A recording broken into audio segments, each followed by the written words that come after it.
we're just turning a blind eye against sa mga ginagawa niya. Nakakadito pa namin. Parang may pinoprotektahan sila sa sa mga alyansa nila. It's important to keep our people informed in order for us to make informed decisions.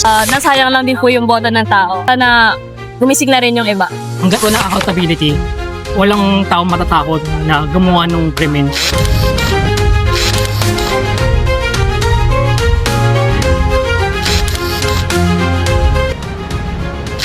Welcome sa unang episode ng Man on the Street, kung saan maririnig natin ang opinyon at reaksyon ng publiko sa iba't ibang issue. Sa episode na to, tinanong namin ang ilang kabataan. Ano ang masasabi nila sa pag-archive ng impeachment case ni Vice President Sara Duterte? Narito ang walang filter na sagot nila. Anong reaction mo na archive na yung impeachment complaint? Ayun po, syempre na-disappointed kasi bakit hindi natuloy? Bakit nila i-archive kung very visible naman po yung Pagkakamali. yung pagkakamaling ginawa ni Sara Duterte? Ituloy pa rin. Para malabas din kung ano po yung totoo. Kung wala naman pong silang ginawang mali, ba't po sila natatakot na mag-trial po? Shock ako nakakasya kasi akala ko tutuloy Kasi dapat lang dapat ma-investigahan talaga na mabigyan siya ng pagkakataon na magsalita or para malaman talaga natin kung totoo ba talaga yung sinasabi sa kanya. Ba, na-postpone siya. Oo.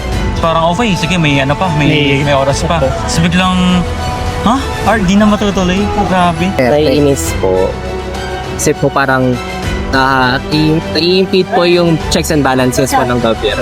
Mas maganda na hindi na lang po yung archive para alam po natin yung mga nangyayari. Para sa akin po medyo disappointing po kasi yung impeachment po yun is hindi naman siya basta sinagawa lang. Regarding na sa naging controversial issue na ng confidential funds, medyo sketchy talaga. Since in-expect rin po ng mostly Pilipinas regarding her na matuloy yun, tapos hindi niya tinuloy. Hindi, parang super nakaka-disappoint naman yun kasi nag-expect po tayo mga tao. Kind of disappointing and nakakagulat po na ganun po yung karami yung nag-yes for the archive of the impeachment. Given that meron pong yung kaso niya po as well as yung sa education po, yung sa debtors niya po kay President Ferdinand Marcos. So I think that is a basis po na parang there is something po sa kanya na kailangan pong Of investigahan. course, accountability. That's the reason why impeachment was made a thing for the Constitution because there is public distrust that's happening in the Senate right now of the confidential funds, of course. Kasi ayan yung process, ayan yung complaint na ginagawa ng HOR. So, if we don't put her into that accountability, if we don't put her into trial for the things that she has done, edi there's really no justice that's being made. Kasi kung yung may justice ba talaga tayo kapag nababend yung rules natin? Ano masasabi mo sa ginawa ng Senado? Parang nakaka-disappoint lang kasi hindi nila ginagawa masyado yung trabaho nila. Since, yun nga, parang may anomaly sa government sa natin sa issue. Hindi nila dinelay. Actually, in-stop na nila Parang, binaw na nila. So parang, doon pa lang, parang may something na, ano ba nangyayari sa government natin? May yung connection ba with Duterte is masyado malakas. Kaya nakaka-disappoint po. Nakakadismaya po.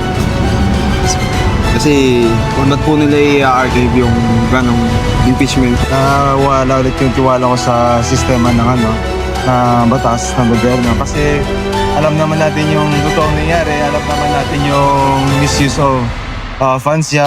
Malinaw ang saloobin ng mga kabataan. Lahat ng nakausap namin disappointed sa pag-archive ng impeachment case ni VP Sara Duterte.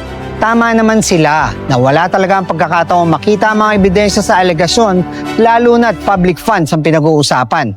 Naisang tabi rin ang accountability for public officials na posibleng samantalahin ng mga abusado at magnanakaw. Pero wag pa kasiguro ang mga korap dyan. Ang mga ginagawa ninyo, alam ng taong bayan, lalo na ng mga kabataan. Delaying tactics, pagbaluktot sa batas at forthwith na pag-archive. Bistado lahat yan. Hindi ito pamumulitika.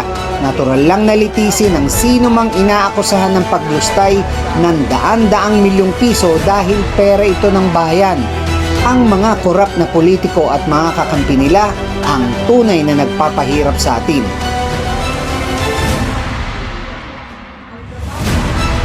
Magkita ulit tayo sa next episode dito lang sa Archipelago News. Ako si Mike Manalaysay at ito ang Man on the Street.